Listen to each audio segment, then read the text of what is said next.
Welcome back to day 2 of Vis-Mas. Kind of like Christmas, but around visibility. See what I did there?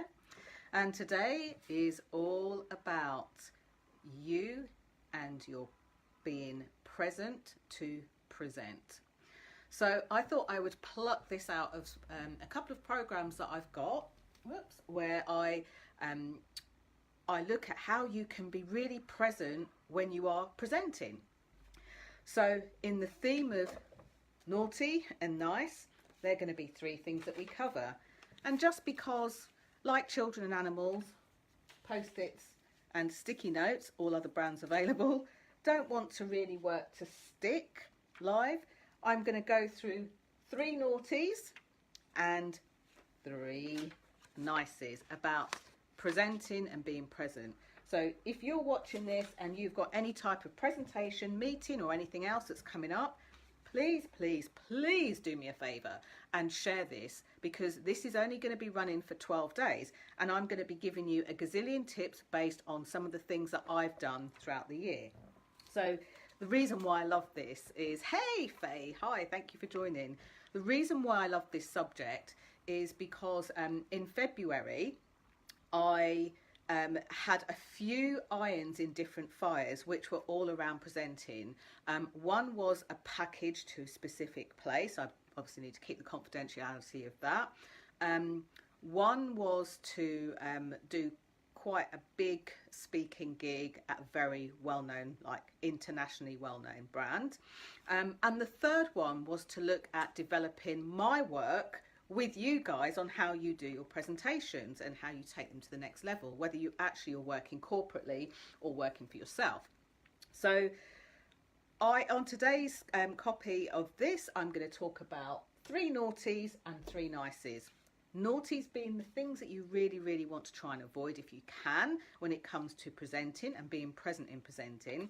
And nices are the things that you want to aim for, you want to do, you want to go for. And I'd love to know, underneath this video, let me know which one, because there'll be lots of things that you will want to do, but which one are you going to do like within the next 48 hours. Okay, so first naughty is that I speak to so many people that are anxious about presentations. You know, in the last well, I was going to say the last month, but it's only 4 days in the last previous month alone, I spoke to somebody who was a managing director who has to give lots of presentations and quietly admitted not their favourite thing. Somebody who was a sales director, and they admitted that they actually get anxiety around presentations. And then I hear all sorts of things, like people saying, I don't like giving presentations, I go red. I hear people saying, it takes me out of my comfort zone, I can't string my words together, I mumble, I ramble, I just don't like doing them, I feel all showy offy.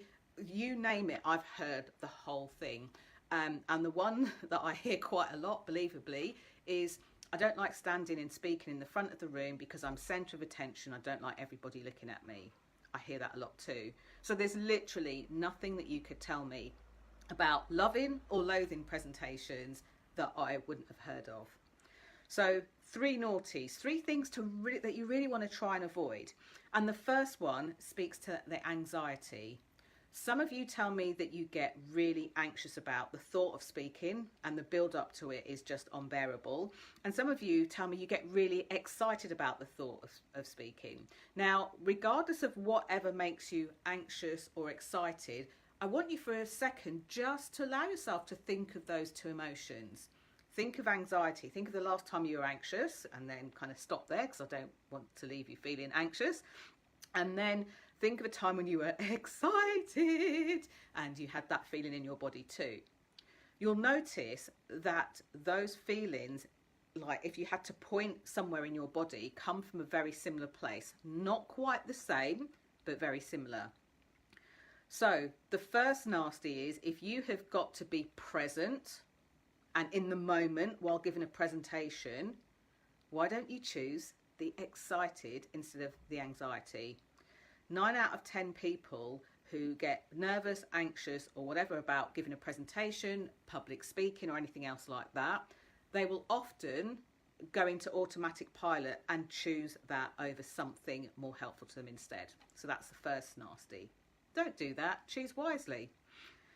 The second one is, the reason why people ramble is because they sometimes engage their mouth without engaging their brain. And what do I mean by that? With any form of presentation, sorry, my stand's about to slip. With any form of presentation, there'll be a point. You know, people will say in conversation, what's your point? What's the point to this? And the same thing, needs to happen in a presentation of some sort. These 12 days of Vis-Mas, I have plotted and planned them out, because as much as I don't need to spend hours and hours and days thinking about what I'm going to share to you, I don't want to come up here, and as I talked about yesterday, I don't want to come up here and wing it or blag it or make it up on the spot. I want these to be measured, and I want everything to have a point. So in order for me to have a point, and when I speak to you, to make sense and not go into rambling or not go into, I don't know what I'm going to say, is I need a very clear outcome. And the biggest thing I see is that when people speak, whether it's a Facebook Live, whether it's in a meeting, whether it's on a stage in front of thousands of people, one of the things that they don't do is have a clear outcome. And if you don't have a clear outcome, it's hard to speak. Now, for those of you that love speaking and get excited will say, poppycock, Jenny. I don't believe that. I know very much what I want to say. And here's the other challenge that I will challenge you as well as I might challenge myself. And that is that quite often you will have too many points that you want to raise.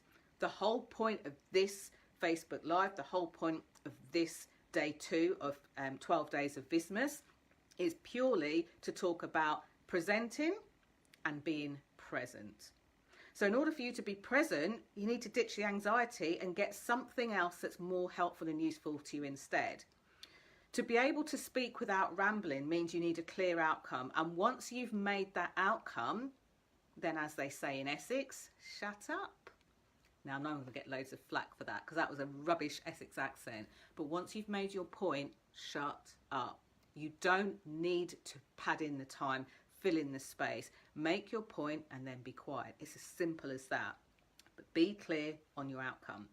And then the third nasty is you can have positive self-talk. Now, I know this sounds trite and like, oh my gosh, people always say that and it's all right for you and da-da-da-da-da. Positive self-talk is the way to begin, because here's what I've actually heard people do when they present. I can kind of see it. It's written on their face and in their body language when they are feeling less than nervous. I see it even with people that speak a lot. I know of a couple of people who train in either presentations or coaching or kind of like the voice stuff. And I've watched them speak and know that underlying the persona that they bring out to the world, that they're actually very nervous. So whatever self-talk is going on for them will allow them to keep feeling nervous. But then here's the thing. The next part is don't let the internal dialogue become the external dialogue. So if you've ever watched a presentation and somebody started off with, gosh, I'm really nervous about this, that's when whatever's going on in here has now come out. Well done. You've now announced to your room everything that is going on under the surface that they didn't need to hear. And it can change the way that you stay present. So, tip number one, choose an emotion that's going to serve you. Anxiety, fear doesn't serve you. Number 2, choose a well-defined outcome for the thing you're talking about. And if you've got a number of them, choose the one that's going to make the biggest difference and stick with that. Number 3, the other nasty.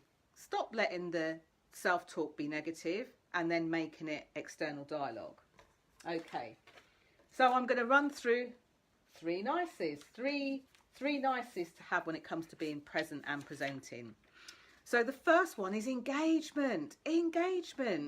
People will want to have a two-way conversation, and engagement isn't just about your audience when you're standing there and presenting or speaking on a stage.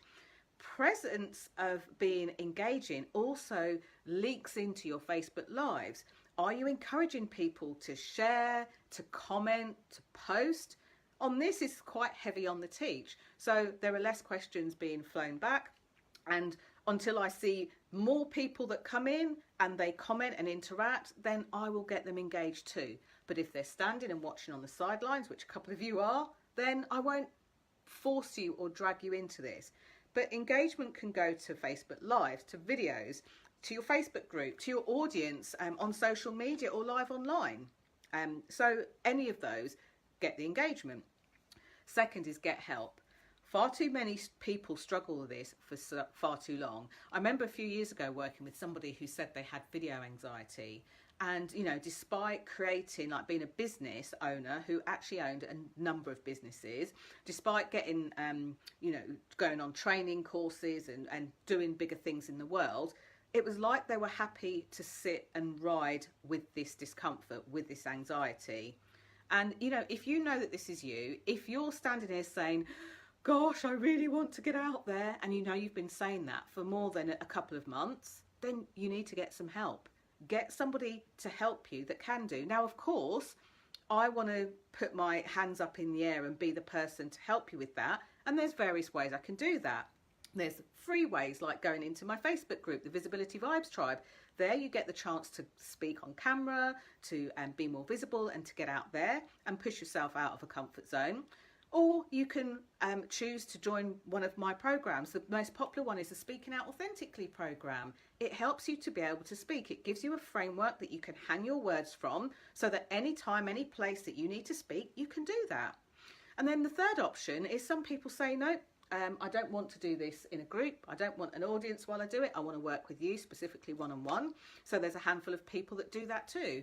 And, you know, one person who still stays with me to this day is somebody that I helped quite a few years ago, who was so anxious about presentations that they once made a big excuse to get out of an important company presentation with a massive, like, well-known global brand. They just couldn't do it. They got on a plane, they went home, they made their apologies, surprisingly didn't have any repercussions from their company, but realised that they were struggling. And do you know that that person, almost a year to the date of being introduced to me, waited and struggled, continued to struggle until the pain was so bad. You know, there were threats to, as they said it, threats to go and do more talks, threats to go and stand up at award ceremonies, and they couldn't take it. And at that point, they got help. Don't waste your life in a year. Think about this. If you don't like speaking, you don't like presenting, and you have even been like that for the last year, think about what you could have achieved in the year. You know, them and many other clients will report back to me that once, you know, if they wish they'd done it sooner. And a lot of the time, I see people that say, I can't do it. They say no. And I watch what happens and I don't like it. So, you know, you're worth more than that. Get help. You yourself are worth getting the help. Always, every time, all the time. Okay. And then the third nice is to make sure that you learn from inspiration. If there are people that inspire you, by all means, what is it about what they do that inspires you? Learn from them, especially when it comes to presenting. Who are your favourite presenters? Why are they your favourite presenters?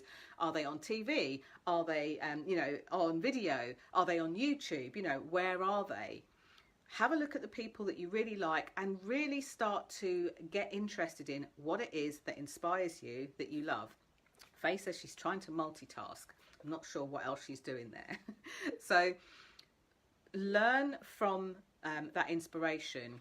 And the other thing that is going to be difficult for you to hear, and often difficult for me to say because I don't like to have anyone feel out of their comfort zone, is to learn from your discomfort.